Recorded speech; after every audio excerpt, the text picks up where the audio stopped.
Hello comics people! Ako si Mel Kasipit and welcome to Index Comics Podcast. Kakatapos lang kanina nung episode with Ruka at ngayon meron akong bagong i-interviewin. Si Jay Muros, yun yung kanyang pen name. Ang pangalan niya ay Mark. And yan, mag-uusap kami tungkol sa bago niyang comics na itong pag-uusapan natin ngayon. Suicide Note Anthology. Yan, medyo sensitive topic pero yan, magiging naman tayo for all ages itong interview. Welcome to the show, Mark. Hello guys. Thank you Sir Mel for having me. Hello. Si Mark ay isang comics creator from Kudlis. Ayan, tulad ng mga tinanong ko kay Zed at kay Ruka, paano ka napunta sa Kudlis? Yung history mo sa Kudlis. Yes. Actually, bago mag-start yung Kudlis, minessage na ako ni Ma'am Kim. So, isa ako sa pioneer creators nila. Nilanshata yung Kudlis. Actually, June nata or July. Hindi ko tanda. Either July or June 15. So, simula pa lang nung bago lumabas yung website, bago siya mag-go live, nandun na yung mga works ko. Mm-hmm. So, ikaw pala yung isa sa mga pioneer members ng Kudlis. Good job sa natutuwa ako na may ganitong community ng comics creators na nagtutulungan sa paggawa ng comics. So, kudos to Kudlis and sana marami pa kayong maging members at marami kayong matulungan na gustong mag-comics. Ayun. Okay, so let's introduce yourself first. Halimbawa, pupunta ka sa isang studio, mag-a-apply ka na, comics creator. Paano mo i-introduce yung sarili mo dun sa kausap mo na mag-interview? Okay. Hello guys. Sa mga hindi nakakilala sa akin, ako si Jay Moros. Mostly kilala ako sa... Ay! Sorry. Go. Ako si Jay Moros. Mostly kilala ako sa... Gawa ko sa Facebook na comic strips, which is Soup Strips. Yan lang po. Yun. So, yun yung ginagawa mo. Tapos itong Suicide Note Anthology, kailan mo siya inumpisahan gawin? Yes. Yung sa Suicide Note Anthology kasi, meron akong 4 na stories dyan. Yung pinakaunang story, nagawa ko noong 2021 para sumali sa contest ni Kudlis. Okay. Yes. 2021 na short story. So, tingnan natin kung ano yung comics mo na yun. Ano na ulit yung title ng first na ginawa mo for Kudlis? Una kong ginawa is Tao. Okay. Human. Yes. Yan. Nabasa ko yung Tao at nag-resonate sa akin si Punpun. Are you familiar? Are you familiar with the Goodnight Punpun? Yes po, familiar ako. Pero hindi ko pa mabring yung sarili ko para basahin eh. Para wala pa ako sa mental headspace para basahin yung Punpun. Ano na yun, kapag nabasa mo siya, hindi mo na siya babalikan ever. Ako, personally, hindi ko siya matigilang hindi basahin nung sinimulan ko siyang basahin. Pero the moment na natapos ako, sabi ko, tama na. Para siyang... Imagine ko nga, parang engaging siya na train wreck eh. That's how people describe yung Punpun. Kaya hindi ko binabasa. Hindi ko siya kayang balikan. Para siyang Grave of the Fireflies. Para siyang BoJack Horseman. Kung familiar ka sa BoJack Horseman. Well, actually, cartoon siya pero bigat. Grabe, sabi ko. Yung BoJack, yes. This is crazy. Bigat topics nila eh. This is crazy. Hindi ko akalaing magugustuhan ko siya. At again, sinimulan ko siya at hindi ko siya matigilang hindi panoorin. Pero nung natapos ko na siya, sabi ko, this is it.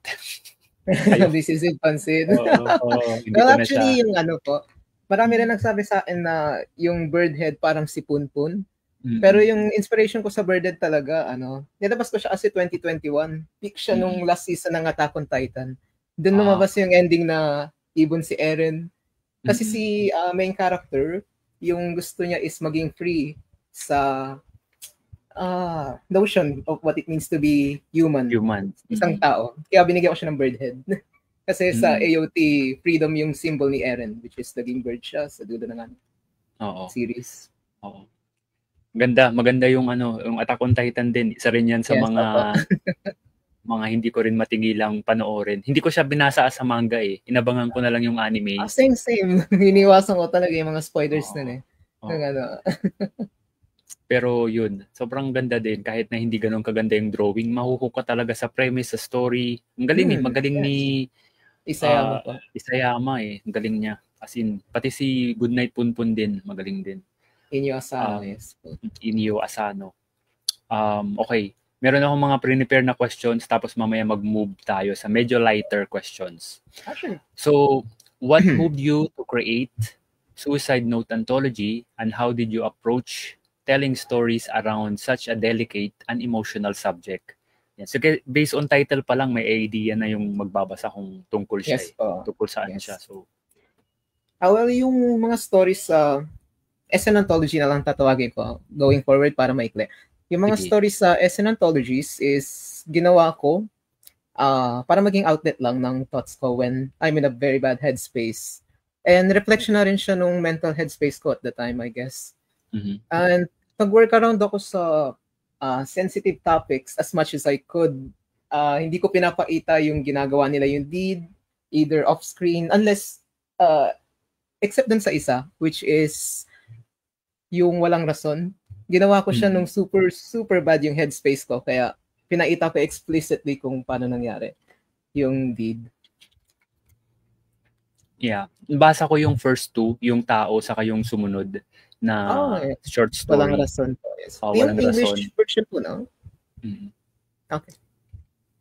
Yung sinabit kasi po eh. Oo. Pero mas prefer English. Inihingi kasi ni Kodis Tagalog eh, pero gusto ko talaga English. Pero yung nasa anthology is English na po. Yes. Okay. Yung English yung nabasa ko and okay naman siya, maganda. I mean, it will make you think. At siya, para siyang napaka-personal deep yung pinanggalingan. Magsimula tayo sa tao. Okay. Sure po.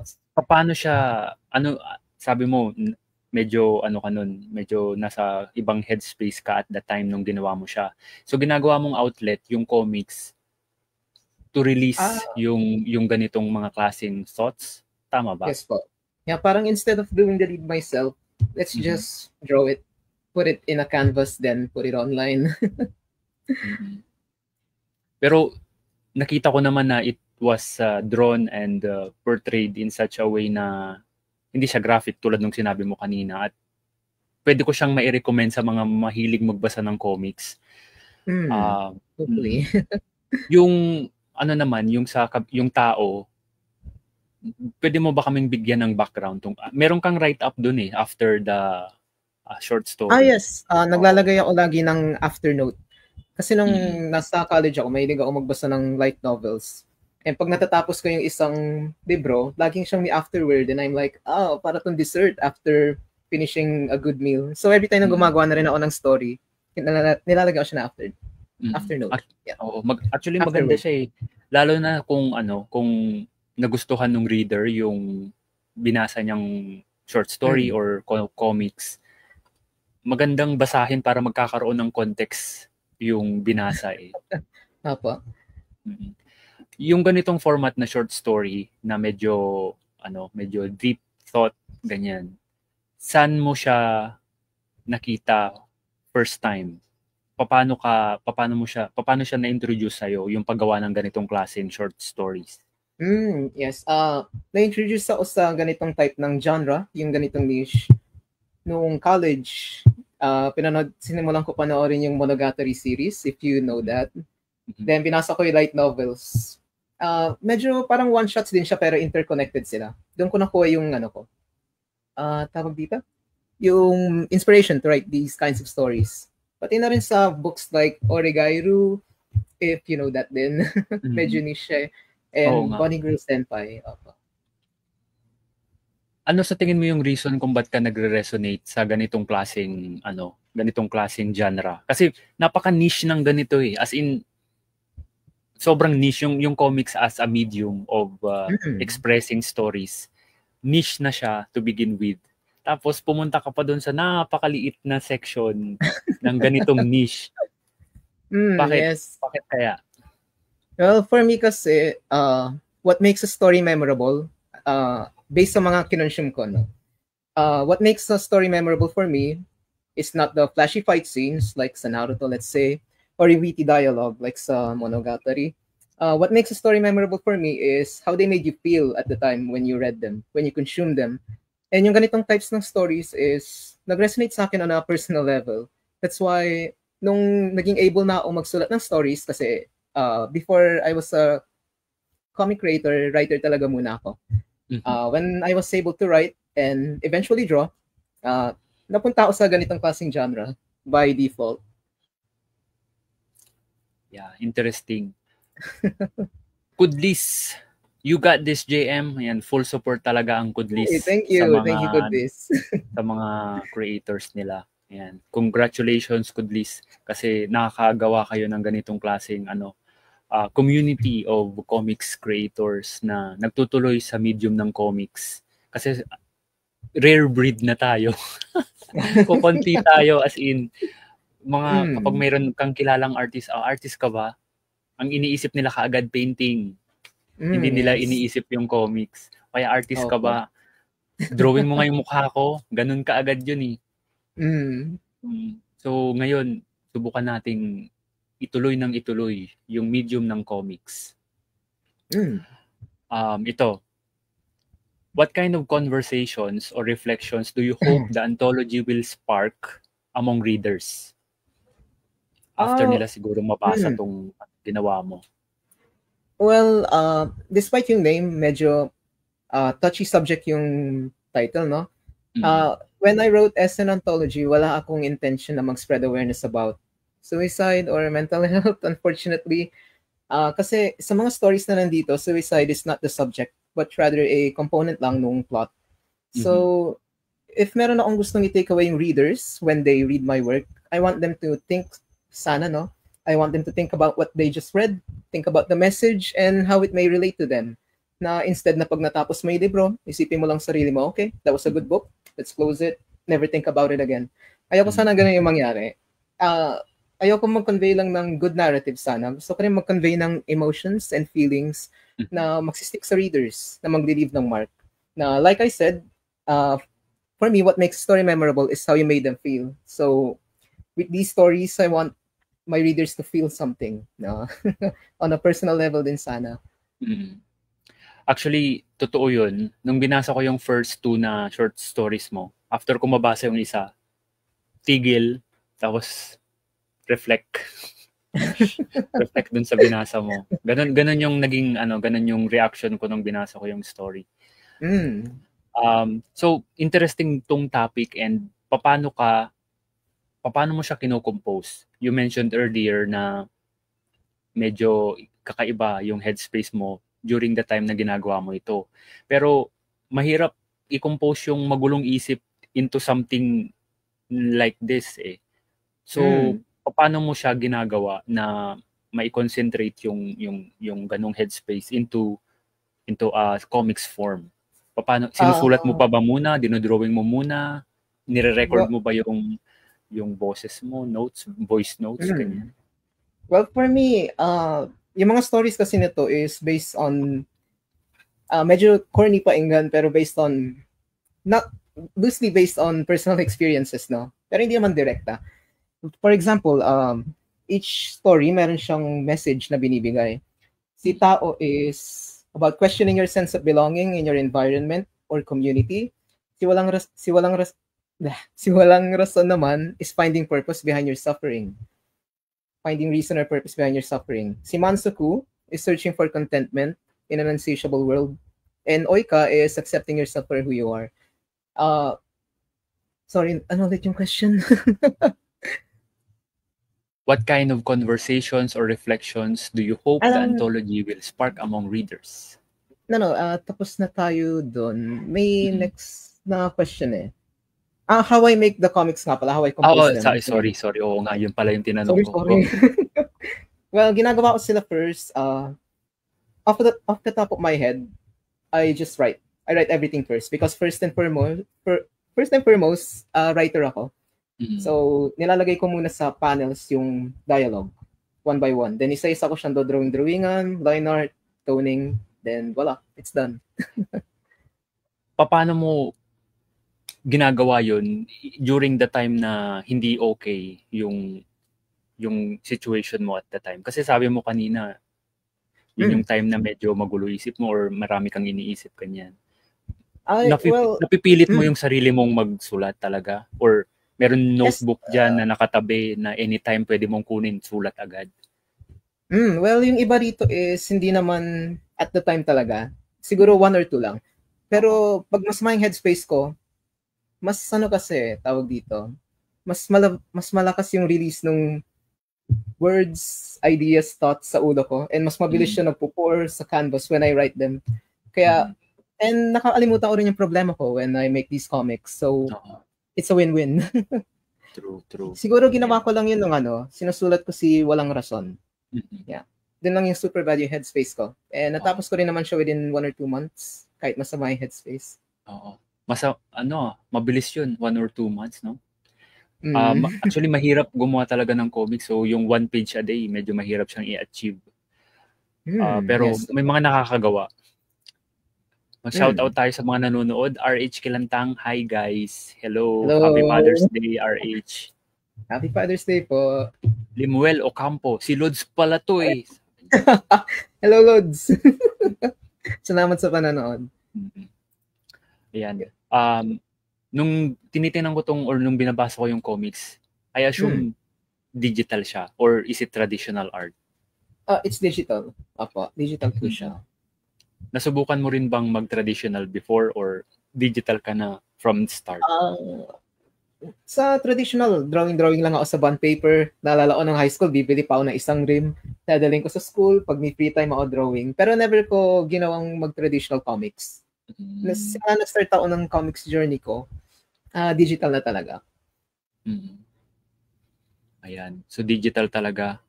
Ano sa tingin mo yung reason kung ba't ka nagdi-digital? Dahil ba mabilis or... po. Kasi convenient lang. Nung high school ako, medyo weird yung school ko eh. Nagpauso sila nung gumagamit ng iPad. So, lahat kami may iPad. May access ako sa ganito sa iPad. And meron ditong mga drawing tools. So I said, why not mag-drawing tayo? And doon ako nag-start. Well, actually, nag-start siya nung college. Nung high school, wala pang interest mag-drawing sa digital form. Akala ko kaya traditional sa Pilipinas. Kaso, kulang tayo ng supplies dito para gumawa ng traditional comics eh. Such as screen tones and such. Yeah, medyo mahirap mag-ano eh. Pero ngayon meron ng mga Lazada, Shopee. Screen tone? Oo, meron yan. May mga local sellers din, pero hindi ko kaya kasi medyo mahal eh. Digital na lang. Imported eh. Bukod sa SN Anthology, may iba ka pa bang ibang ginagawang comics? Sa ngayon gumagawa po ng spin-off comic dun sa 4 comic series ko na Soup Strips, which is pangalan Delay. Band comic. Na-inspire ako ng Bocchi the Rock naman dun. Gusto ko rin gumawa ng band comic. I-release ko siguro siya by next month. Malapit na yun. Napansin ko nga meron kang gitara dyan sa likod eh. So part ka ng isang band, tama ba? Ay, hindi po. Binili ko lang yan nung pinanood ko yung Bocchi. Ito. Gitara ni Bocchi ito eh. Pero gumagana yan. Opo. Pero matagal na naka-display lang. Sayang. Siguro pinalawang na yung aralin mo. Sayang naman. Nagigitara din ako pero acoustic lang. Mas mabilis pick up and play lang. Ayun. Anong ma-advise mo sa mga creators na gustong itry din yung ganitong klase ng genre of comics creation? Kasi medyo medyo sensitive na topic at baka may mga ewan ko maapektuhan in the deepest level sa ganitong klaseng comics. Yes. Well, if merong gustong mag-delve sa ganitong klaseng genre, well, ang unang sabihin ko, I guess it's not for everyone. Kasi nasa sa'yo na talaga yan when you write if isa kang writer with this genre. Pero if you really want to try, kahit dip your toes in it, siguro mag-research ka lang muna and be sensitive about your wordings, topics. Make sure na if may matitrigger ka, put a trigger warning, ganun. Kasi important yung mga ganyan. Oo, mga especially disclaimer. Sa panahon ngayon, yes.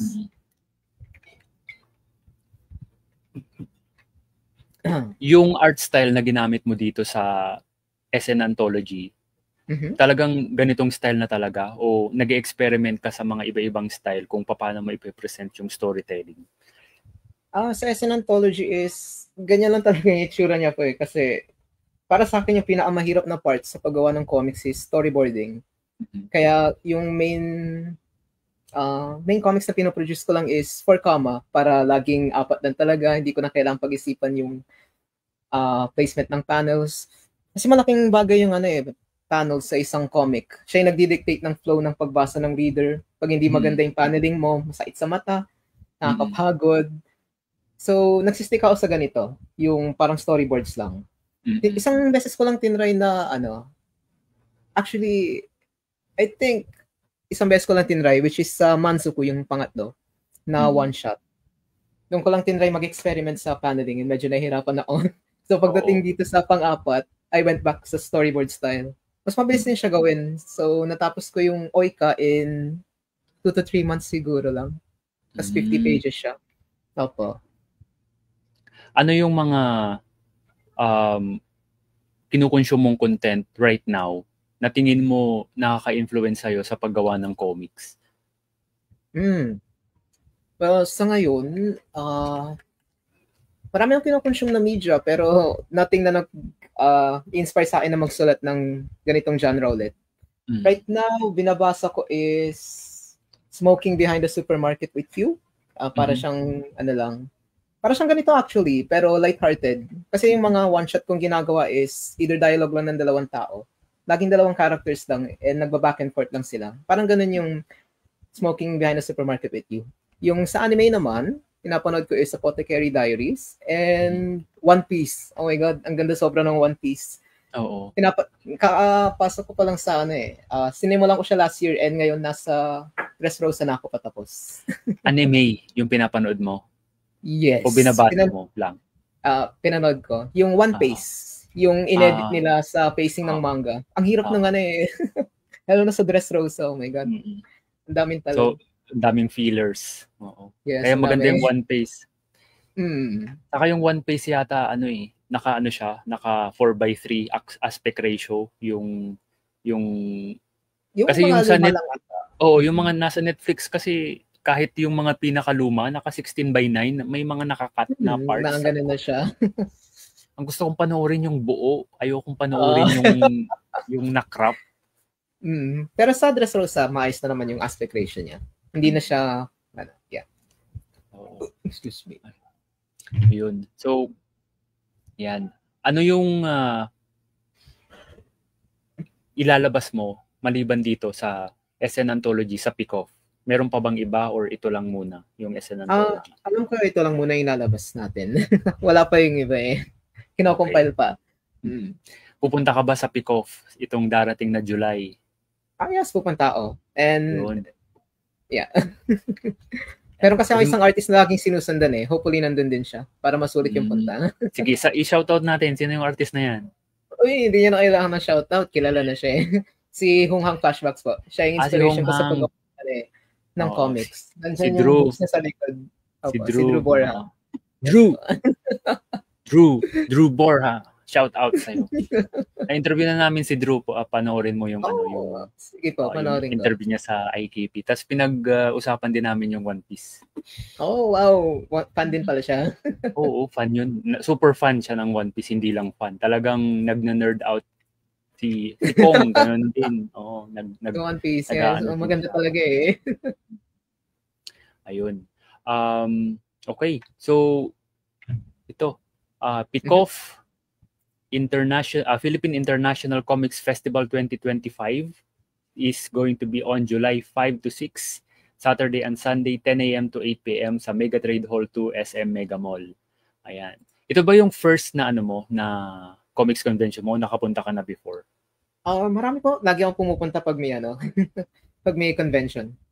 Ano yung mga pinuntahan mo? Comic-Con, Comiket, ganyan, Toy-Con? Napuntahan ko is, well, mostly cosplay conventions. Pero pumunta rin ako ng Comiket. Parang yung recently Comiket. sa Market, pumunta rin ako Okay. rin to. Comiket BGC. Oh. Ngayon may nangyayaring Comiket ngayon sa BGC. Comiket Pride. Yung Pride Month. Yung Pride Month. Oh. Ayun. So kung may time kayo, kasabay din niya yung Toy-Con sa may SMX naman. Ayan. At also Father's Day ngayon. Sa lahat ng mga tatay sa buong mundo, Happy Father's Day sa inyo. Happy Father's Day, guys. Okay. So actually, hanggang doon na lang yung mga na-prepare kong questions. Pero anything na gusto mong pag-usapan na hindi ko pa naitanong para bago tayo mag-end? May mga topics ka bang gustong i-share sa mga ibang nanonood na nagko-comics din na hindi ko pa naitatanong? Wow. Medyo hindi ako napaganda na. Well, wala naman. Kung merong gusto magtanong sa nanonood, baka pwede kayo magtanong, guys, para mapahaba pa natin. Pero ako wala akong na-prepare, unfortunately. Sorry, Sir Man. Okay lang yun. Sa next episode na lang siguro. Kapag may bago kang ginawang comics, yan, ituloy natin yung paglabas ng delay. conversations. Pero itong comics ni Jay Muros napaka-interesting sa mga curious sa mga ganitong klaseng genres. Yan. Pwede niyong i-check out SN Anthology saka this coming July 5 to 6. Yan sa Philippine International Comics Festival. Ayan. Ayun, where can we follow you, Mark, sa online or saan ka ba naglalagay? You can follow my page, Soup Strips. And sa Facebook siya. And meron pa isang page, Soup Strips Season 2. Backup page ko yun in case mahack yung account ko. Nahack na kasi noong February. And meron din akong YouTube channel. Gumagawa ko na ng mga playlists. Soup Strips Clips yung pangalan. Extension siya ng Soup Strips. Meron din mga kwento ron sa mga playlists. So if may kayo sa OPM, please go check it out. Okay. Yun, check everything out. Send mo na lang yung mga links tapos ilagay ko sa show notes sa YouTube para kung gusto nilang i-check out. Okay. So thank you everyone sa mga nanood dito sa Indie Comics Podcast YouTube channel namin. Panoorin niyo ito doon. Kung hindi niyo siya naumpisahan, meron din kami sa iTunes, Spotify, at sa inyong favorite platform ng podcast. Okay, thank you, Mark. Kapag may bago kang comics, interview tayo ulit sa Indie Comics Podcast. Thank you, everyone. Thank you. Bye-bye.